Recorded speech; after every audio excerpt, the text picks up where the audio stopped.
Now, in addition to his verbal teaching and his provocative demonstrations, the other thing that Christ did of great significance was to institute the sacraments. Baptize in the name of the Father, Son, and Holy Spirit. Forgive sins. Do this in memory of me. What I want to suggest to you is that Christ's use of the sacraments is very similar to his use of parables.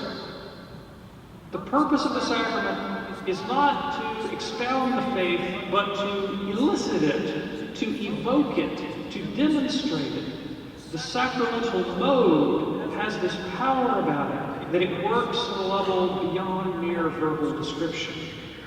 Like the parables, sacraments are adapted to help us internalize the person of Christ.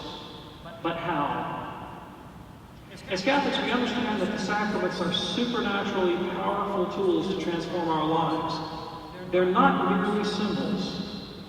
But many Catholics make the mistakes of forgetting that they are also symbols. And the key to their efficacy is to understand how these two things relate, how the supernatural power of God, present in the sacrament, and our appropriation, our internalization of the meaning of the symbol work together. If we properly attend to the symbol, the meaning of the sacrament, they can more effectively imprint upon our souls. I'll give you an illustration of how this works. When I was in college, I was at Wheaton College, it's an evangelical Protestant school in Chicago. And they had a chapel there. It was a prayer chapel. Imagine a Eucharistic adoration chapel without the Eucharist. That's what it looked like. But they did have something, a table, rather like an altar. They called it an altar. And people would go in there and pray quietly and silently. But you were allowed to write your prayer intentions anonymously on a sticky note and put it on the so-called altar. So you'd be in there, you'd be praying for a while by yourself, and you might wander up and pick these things up and pray for your fellow Christians. And I would do this frequently. And I found after a while that many of those sticky notes were more like confessions of sin.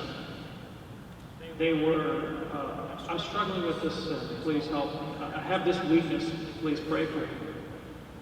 And it wasn't until years later that I reflected back on the experience and thought, here are these people coming into, a darkened room and unburdening themselves and seeking a word of comfort.